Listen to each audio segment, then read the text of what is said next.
Në qendrën komunale të numërimit në Gjakov, nga hëna është duke u punuar në 2 ndërrime për numërimin e votave të dala nga zgjedhjet e 7 qershorit.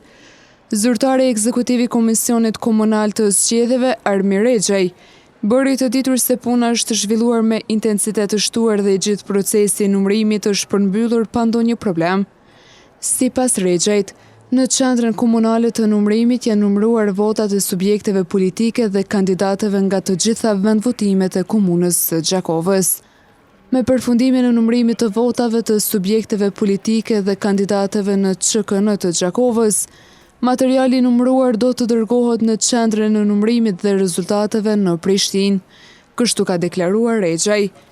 Ai ka shtuar se në komunën e Gjakovës kanë qenë gjithsej 146 vendvotime në 36 qendra votimi dhe gjithë procesi është zhvilluar sipas planifikimeve të përcaktuara nga autoritetet zgjedhore.